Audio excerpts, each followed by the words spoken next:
하나님 아버지, 수요일 아침입니다. 오늘도 우리 은혜교 성도와 함께 하시고 지혜의 말씀으로 하루 우리의 발길의 등불이 되어 주시옵소서. 예수님 이름으로 기도합나이다. 아멘. 오늘은 8일입니다. 인생길에 필요한 하나님의 말씀과 동역자라는 주제로 잠언 13장 13절 25절 읽겠습니다. 말씀을 멸시하는 자는 자기에게 패망을 이루고 계명을 두려워하는 자는 상을 받느니라. 지혜 있는 자의 교훈은 생명의 셈이니 사망의 그물에서 벗어나게 하느니라. 선한 지혜는 은혜를 베푸나 사악한 자의 길은 험하니라. 무릇 슬기로운 자는 지식으로 행하거니와 미련한 자는 자기의 미련을 한 것을 나타내느니라. 악한 사자는 재앙에 빠져도 충성된 사신은 양해하게 되느니라. 훈계를 저버리는 자에게 궁핍과 수욕이 이르거니와 경계를 받는 자는 존영을 받느니라. 소원을 성취하면 마음이 달아도 미련한 자의 악에서 떠나기를 싫어하느니라. 지혜로운 자와 동행하면 지혜를 얻고 미련한 자와 사귀면 해를 받느니라. 재앙은 주인을 따르고 선한 보응은 의인에게 이르느니라. 선인은 그 산업을 자자손손에게 끼쳐도 죄인의 재물은 의인을 위하여 쌓이느니라. 가난한 자는 밭을 경작함으로 양식이 많아지거니와 불의로 말미암아 가산을 탕진하는 자가 있느니라. 매를 아끼는 자는 그의 자식을 미워함이라. 자식을 사랑하는 자는 근실이 징계하느니라. 의인은 포식하여도 악인의 배는 줄이느니라. 아멘. 여러분 평안하시죠? 추운 날씨에 건강 유의하시기 바라고요. 자, 오늘도 이제 13장 13절로부터 한 절 한 절 강의를 하는데 사실은 내용이 너무 쉽잖아요. 격언 같아서 쭉 읽으면 이해가 가시죠. 그리고 조용히 묵상을 하면 더 좋아요. 여러분이 이 유튜브로 말씀을 들으면서 성경을 펴놓고 같이 이렇게 따라 보시면 여러분 스스로 얼마든지 해석이 가능해요. 그리고 제가 해석하는 포인트보다 또 더 좋은 것을 여러분은 유추하여 해석할 수도 있어요. 그렇게 성경을 공부하시면 좋고요. 성경은 자세하게 읽으라 그랬어요. 자세하게 읽는 것도 중요하죠. 자, 13절. 말씀을 멸시하는 자는 패망이 이른다. 여기 말씀은 첫째 하나님 말씀입니다. 하나님 말씀을 멸시하면 절대로 안 돼요. 그런데 어른들의 말씀, 윗분들의 말씀, 인생을 오래 사신 분들의 말씀도 중요해요. 잘 새겨들으면 좋아요. 성경만큼의 가치는 없더라도 우리 인생을 살아가는데 지침이 되는 좋은 말씀들이 많습니다. 잘 경청하는 것은 지혜지요. 계명을 두려워하는 자는 상을 받는다. 여기 계명 역시 하나님의 말씀입니다. 하나님의 명령이기도 해요. 코맨드입니다. 하나님의 명령을 잘 따르는 자는 어떻게 되죠? 상을 받아요. 누구로부터? 하나님으로부터.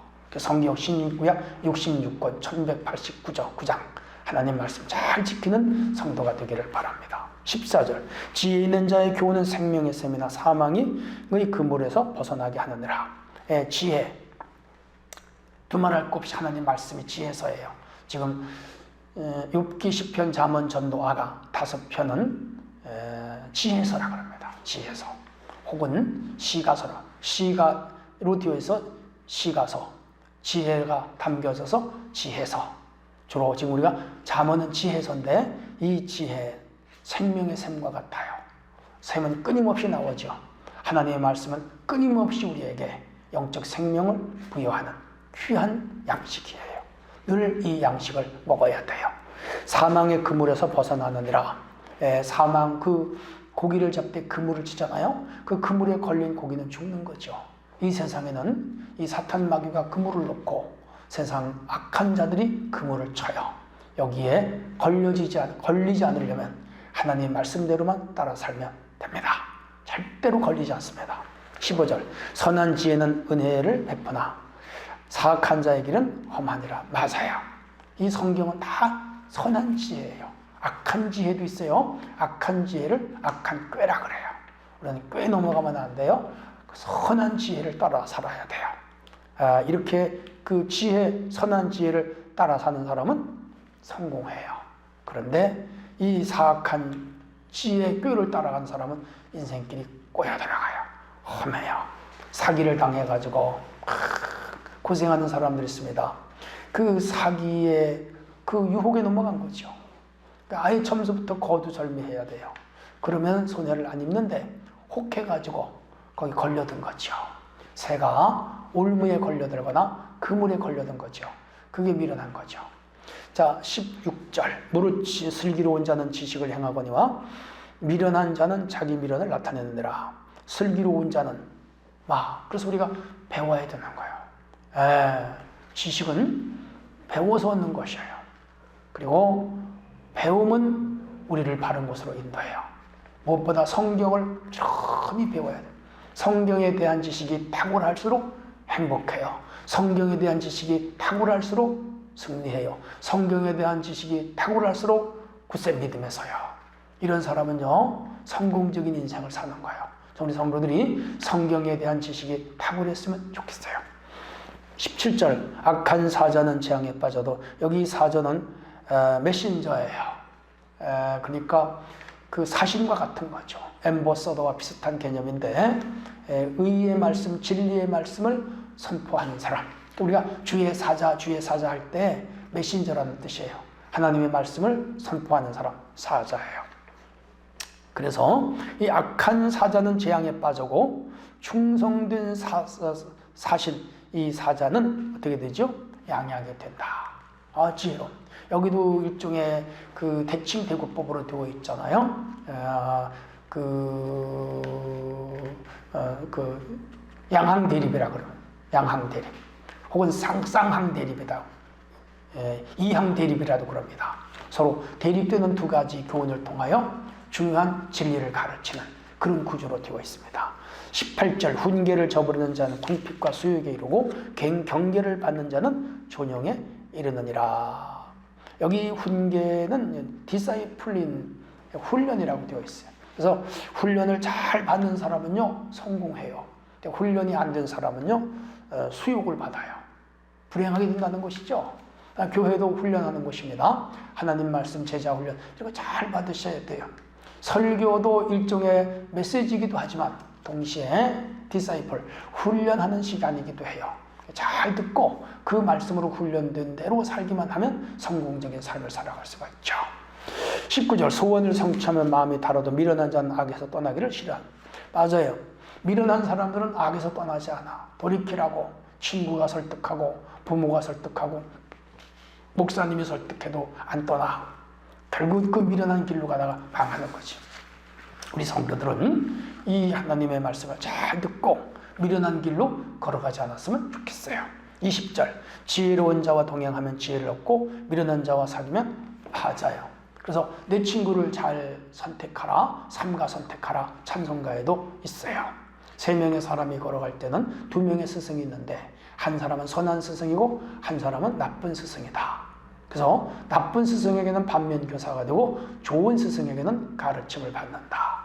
맞아요. 근데 지혜로운 사람을 친구로 두면 즐겁고 행복하고 성공하는데, 미련한 사람을 친구로 사귀면 같이 패망합니다. 어리석은 자가 됩니다. 여러분 주변에 어떤 친구가 나의 친구인가 자신을 돌아보세요. 21절. 재앙은 죄인을 따르고 선한 보응은 의인에 이르게 하느니라. 맞아요. 악한 자, 죄인에게는 항상 재앙이 따라들어요. 왜? 하나님은 상선벌하게 하나님, 권선징악의 하나님이기 때문에 그래요. 악한 일을 하고 잘 되는 경우가 없고 좋은 일을 하고 망하는 경우가 별로 없어요. 반드시 우리는 선하게 살아야 돼요. 22절. 선인은 그 산업을 손손에 끼쳐도 죄인의 재물은 의인을 위하여 쌓느니라. 선하게 산 사람은 그 재물과 재산이 자자손손이 유업으로 내려가요. 그런데 악한 자가 돈을 버는 것은 언젠가 자기 곁을 떠나가고 다른 사람이 그 재물을, 그 부동산을, 그 집을 차지하게 돼요. 23절. 가난한 자는 밭을 경작함으로 양식이 많아지거니와 불의로 말미암아 가산을 탕전한 자가 있다. 이 가난해도 밭을 열심히 경작하면요, 부자가 돼요. 여기 밭을 경작한다는 말은 오늘로 말하면 아주 건실하고 성실한 직장 생활을, 밭을 가는 거죠. 농사하는 거죠. 되게 신인 부부 할 때 부모님으로부터 통해서 재산을 물려받은 아빠 찬스가 덜어 있긴 하지만 금수저들이 대개는 가난하게 시작합니다. 저도 월세방에서 시작을 했으면 서울에 올라와서 방 한 칸에 아이들 셋을 데리고 그야말로 바늘잠을 잤습니다. 참 힘들고 어려운 시간을 지나서 이렇게 올라왔습니다. 그러나 열심히 살았습니다. 성실하게 살았습니다. 전심을 다해서 부지런히 살았습니다. 지금도 열심히 살고 있습니다. 큰 재산을 모는 직업은 아니잖아요, 목사가. 저 집 한 채 가지고 저 먹고 사는데 걱정 없으면 되는 거죠. 그렇게 하나님이 도와주셨어요. 그런데 게으른 자는요, 가산을 탕진하고 부모가 물려준 재산도 못 지키는 사람이 있어요. 게을러서 그래요. 24절, 매를 아끼는 자는 자식을 미워함이라 자식을 사랑하는 자는 근실히 징계하느니라. 여기도 디사이플리니, 자녀를 자꾸 훈련시켜야 돼. 그냥 방치하거나 그냥 아이를 내버려 두면 그럼 방목이에요. 여러분, 소나 돼지나 개도 주인이 잘 키워야 돼. 그래야 훈련도 되고 말도 잘 듣고. 근데 그걸 방치하면 엉망진창이 되는 거죠. 사람도 마찬가지입니다. 잘 훈련시켜야 돼요. 잘못된 건 잘못된 거고 잘하는 건 잘하는 거라. 학교 폭력들이 요즘 문제가 되는데 그 부모님이 그 자녀를 방치한 결과이기도 해요. 학교에 가서 폭력하지 말아라, 나쁜 욕하지 말아라, 다른 친구를 건드리지 말아라, 다른 친구를 귀찮게 하지 말아라, 다른 친구의 인격이나 그 몸에 그 해를 끼치지 말아라. 자꾸 가르쳐야 돼. 하나도 안 하고 학교 보내서 어디 남한테 그 피해주고 손해주고 선생님한테 막 대들고 선생님 폭행하고 그 선생님은 꾸준한 거 나무렸다고 또 선생님을 고소하고 선생님 막 괴롭히고 그런 부모들 많잖아요. 그건 자기도 망하고 자식도 망하는 거지. 그렇게 하면 안 돼. 그 성경을 좀 그런 분들이 읽었으면 좋겠어요. 자, 마지막, 의인은 포식하여도 악인의 배는 줄이느니라. 의인들이 굶고 그리고 굶어 죽는 경우는 없어요. 악인들이 또 잘 사는 경우도 없습니다. 일시적으로는 잘 살아. 그러나 오래가지는 못해. 만고불변의 진리요, 만고의 진리요, 꼭 기억하시고 하나님 안에서 살아요. 질문입니다. 지혜 있는 자는 교훈은 무엇과 같은가요? 14절에서 말씀을 합니다. 생명나무예요. 맞아요. 영구히 사는 것이죠. 내 삶의 말씀에 샘이 막혀 있다면 그것이 다시 흐르도록 해야 할 일은 무엇인가요? 하나님과 바른 관계 안에서 지혜롭게 선하게 살아가는 길이 최고예요. 부모가 사랑하는 자녀를 근실히 징계한 이유는 무엇인가요? 24절이에요.